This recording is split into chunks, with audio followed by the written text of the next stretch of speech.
الحمد لله كما يحب ويرضى والصلاة والسلام على نبيه المرتضى وعلى آله وأصحابه الهدى أما بعد فأعوذ بالله السميع العليم من الشيطان اللعين الرجيم بسم الله الرحمن الرحيم قال الله تبارك وتعالى في القرآن المجيد والفرقان الحميد والذي جاء بالصدق وصدق به أولئك هم المتقون صدق الله ومولانا العظيم وصدق رسوله النبي الكريم الرؤوف الرحيم ونحن على ذلك لمن الشاهدين والشاكرين والحمد لله رب العالمين ببركته إن الله وملائكته يصلون على النبي يا أيها الذين آمنوا صلوا عليه وسلموا تسلیما بآواز بلند کوئی بھی لب خاموش نہ رہے۔ اللہ کے پیارے محبوب کی ذات بابرکات پر اپنی نگاہیں جھکا کر سینے کو مدینہ بنا کر رب کے پیارے محبوب پر میرے ساتھ مل کر درود پاک پڑھیے۔ الصلاۃ والسلام علیک یا رسول اللہ، الصلاۃ والسلام علیک یا حبیب اللہ۔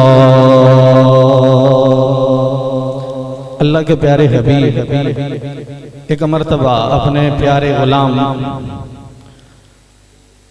مولا کائنات شیر خدا رضی اللہ تعالی عنہ کے ساتھ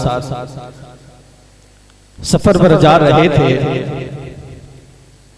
مولا کائنات شیر خدا حضور اکرم صلی اللہ تعالی علیہ وسلم کے قدموں سے قدم ملا کر آپ کے پیچھے چلے جا رہے تھے۔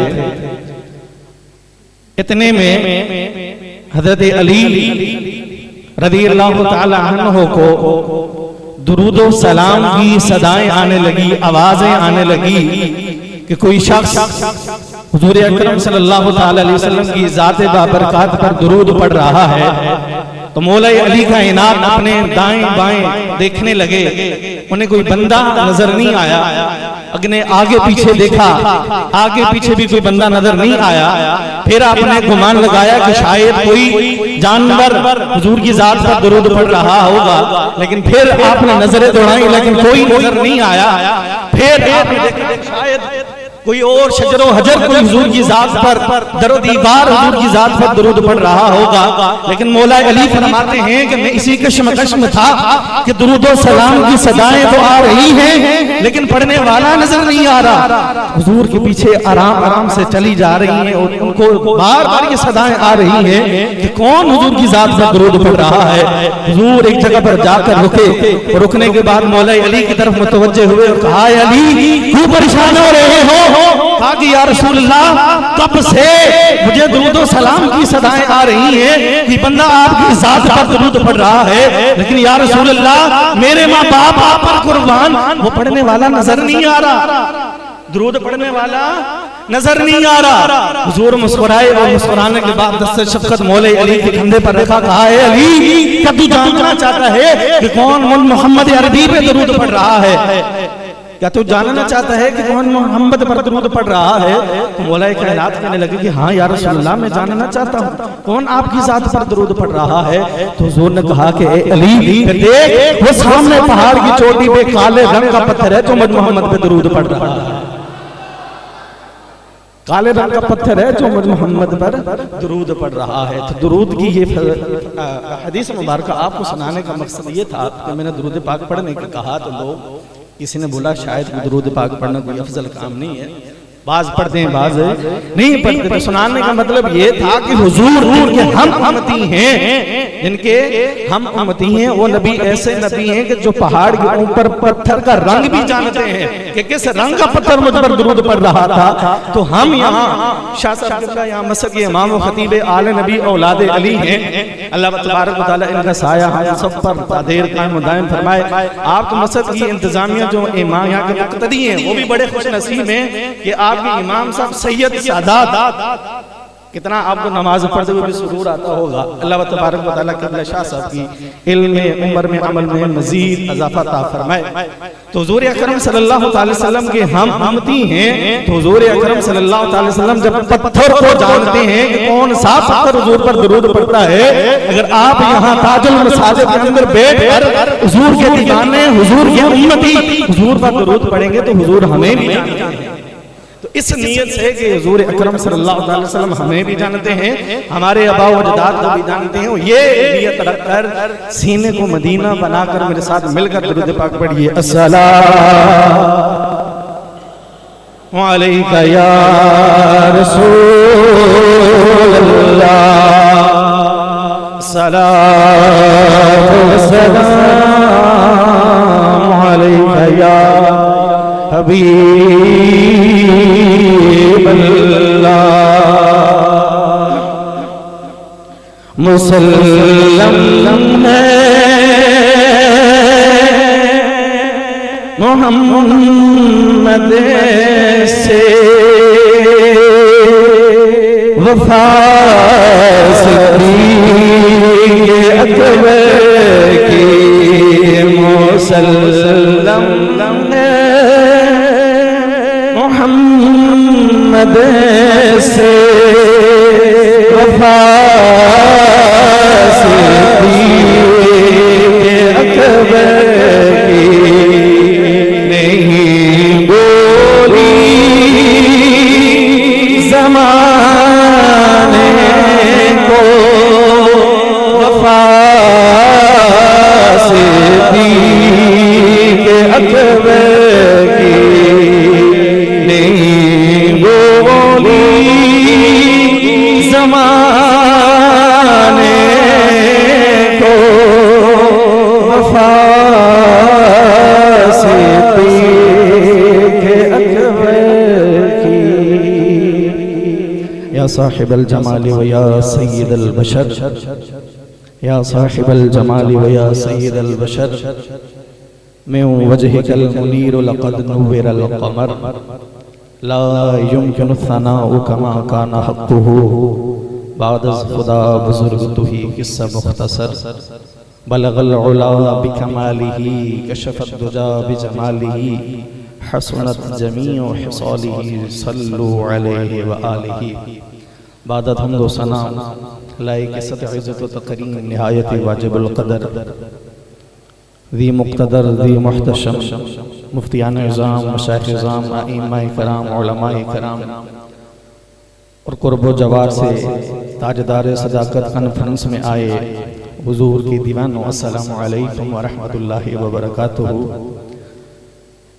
قبلہ شاہ صاحب نے حکم کیا تھا کہ عباسی صاحب آپ نے 10 منٹ ہمیں دینے ہیں, تو ان کے حکم پر میں حاضر ہوا ہوں. بیان وغیرہ نہیں کرنا ہے, بس ان کی محبت ہی انہوں نے حکم دیا ہے تو ان کے حکم پر لبیک کرتے ہوئے حاضر ہوئے ہیں. علماء کرام تشریف لائیں گے, آپ ان کا حاصل سیر بیان بھی سنیں گے اور اپنے دل کو مدینہ بھی انشاءاللہ بنائیں گے. آج تاجدار صداقت کانفرنس کے حوالے سے 2-4 احادیث مبارکہ آپ لوگوں کی سماعت کر کے اجازت چاہوں گا. سیدنا صدیق اکبر رضی اللہ تعالی عنہ خلیفہ بلا فصل افضل الخلق بعد الرسل, ایک مرتبہ حضور اکرم صلی اللہ تعالی علیہ وسلم کی بارگاہ میں حاضر تھے, صحابہ کرام بھی موجود تھے. تو اپنے بچپن کی ایک حکایت حضور اکرم صلی اللہ تعالی علیہ وسلم کو سنائی. کہا یا رسول اللہ, میرا جب بچپن کا زمانہ تھا تو میرے والد مجھے بت خانے میں لے گئے, زمانہ ہی جاہلیت تھا. تو کہا بیٹا یہ تمہارے معبود ہیں, ان کو سجدہ کرو, ان کو سجدہ کرو. تو سیدنا صدیق اکبر رضی اللہ تعالیٰ عنہ فرماتے ہیں کہ مجھے دل سے نفرت تھی بتوں سے دل سے نفرت تھی. میں کبھی ان کے سامنے جاتا ہی نہیں تھا. والد گرامی مجھے زبردستی لے کر گئے. وہ فرماتے ہیں کہ جب مجھے بدھ خانے میں لے کر گئے تو کہا کہ یہ تمہارے بڑے بلند و بالا خدا ہیں، ان کو سجدہ کرو۔ تو سیدنا صدیق اکبر رضی اللہ تعالیٰ عنہ فرماتے ہیں کہ میرے والد گرامی اپنی عبادت میں مشغول ہوئے تو میں ایک بت کے سامنے کھڑا ہوا اور ہاتھ میں پتھر لیا اور کہا اے بت، اگر تو میرا خدا ہے تو میرے پاس کپڑے نہیں ہیں تو مجھے کپڑے دے، میرے بدن پہ لباس نہیں ہے تو میرے کو لباس دے، اگر تو میرا خدا ہے میں بھوکا ہوں، اگر تو میرا خدا ہے تو مجھے کھانا دے۔ پھر فرمایا کہ اگر تو میرا خدا ہے تو میں تجھے پتھر ماروں گا، اگر تو خدا ہوگا تو اپنے آپ کو بچا لے گا۔ اتنا کہنا تھا کہ سیدنا صدیق اکبر نے اس بت کو پتھر مارا اور وہ بت سر کے بل گڑا اور ریزہ ریزہ ہو گیا، ریزہ ہو گیا۔ والد گرامی نے آپ کو یہ منظر دیکھا تو دیکھنے کے بعد کہا کہ بیٹا یہ تو نے کیا کیا ہے، تو نے ہمارے خدا کی توہین کی ہے۔ آپ کے رخسار پر آپ کے والد گرامی نے ایک چماٹ ماری، تھپڑ مارا اور سیدھا لا کر اپنی والدہ ماجدہ کے پاس کیا، کہا کہ آج آپ کے بیٹے نے یہ کام کیا ہے، ہمارے خداؤں کو انہوں نے توڑ دیا ہے پتھر مار کے، یہ لو اپنے بیٹے کو سنبھالو۔ تو اب والدہ کہنے لگی کہ آپ جائیں میں اپنے بیٹے کو دیکھ لوں گی۔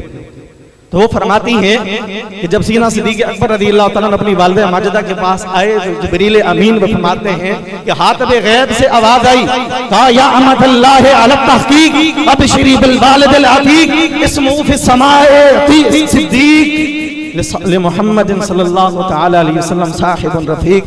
اے اللہ تبارک و تعالیٰ کی سچی بندی، تجھے خوشخبری ہو یہ تمہارا بیٹا عتیق ہے اور محمد صلی اللہ تعالی وسلم کا یہ صاحب الرفیق ہوگا۔ آپ کا بیٹا محمد صلی اللہ تعالی علیہ وسلم کا صاحب اور رفیق ہوگا۔ جب یہ حدیث پاک یہ اپنی مجلس کی حکایت حضور اکرم صلی اللہ تعالی وسلم کی مجلس میں سیدنا صدیق اکبر سنا رہے تھے تو اتنے میں جبریل امین آئے اور کہا یا رسول اللہ صلی اللہ تعالی علیہ وسلم صدیق سچا ہے اور صدیق نے سچ کہا ہے، صدیق سچا ہے اور صدیق نے سچ کہا ہے۔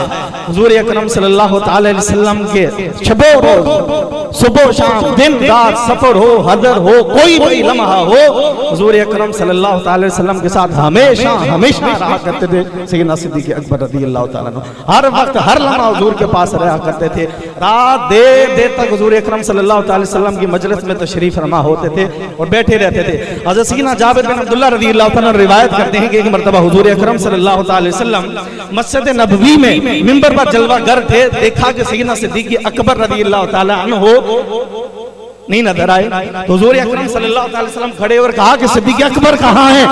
تو سارے صحابہ کرام دیکھنے لگے تو وہ فرماتے کہ سیدنا صدیق اکبر تھوڑے دور بیٹھے تھے، جگہ کم تھی تو پیچھے تھوڑے دور بیٹھے تھے۔ حضور اکرم صلی اللہ تعالی وسلم نے سیدنا صدیق اکبر کو صحابہ کے بیچ سے اٹھایا، اٹھانے کے بعد اپنے پاس لا کر اپنے نورانی لبوں سے حضور اکرم صلی اللہ تعالی وسلم نے سیدنا صدیق اکبر کا ماتھا چوما اور اپنے سینے سے لگایا، اپنے سینے سے لگایا۔ تو صحابہ نے پوچھا یا رسول اللہ آپ اتنا صدیق سے پیار کرتے ہیں؟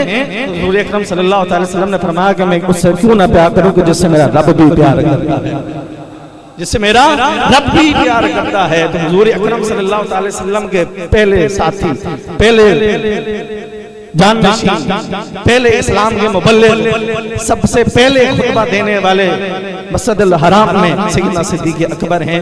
اللہ تبارک و تعالی ہم سب کو سیدنا صدیق اکبر رضی اللہ تعالیٰ کی سیرت پر عمل کرنے کی توفیق عطا فرمائے۔ ایک بات اور عرض کر دوں کہ ہم صحابہ کرام سے سیدنا صدیق اکبر رضی اللہ تعالیٰ عنہ سے لے کر آخری صحابی تک صحابہ کرام سے محبت اس لیے کرتے ہیں کہ وہ ہمارے نبی کے صحابی ہیں، وہ ہمارے نبی کی صحابے ہیں۔ ہم صحابہ کرام کا بیان، صحابہ کرام کا چرچا، ان کا نام گلی گلی نگر نگر محراب و منبر پر اس لیے لیتے ہیں کہ وہ نبی کے صحابی ہیں، اور اہل بیت حضور کے گھر والوں سے اس لیے محبت کرتے ہیں کہ وہ حضور کے گھر والے ہیں۔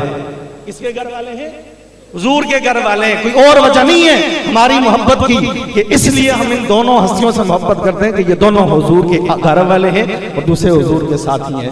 اللہ تبارک و تعالی ہم سب کو اہل بیت کا دامن پکڑ کے رکھنے کی توفیق عطا فرمائے۔ آخر میں پیر نصیرالدین نصیر شاہ صاحب کا ایک مختصر سا شعر پڑھ کے اجازت چاہوں گا۔ وہ فرمایا کرتے تھے کہ ہر حال میں کرو تعظیم آل کی، آتی ہے جھلک ان میں نظر شیر خدا کی، ہے آیت تطہیر کا منظر یہ گھرانا، محشر میں بھی اسی گھرانے سے امید وفا کی ہے۔ وما علیہ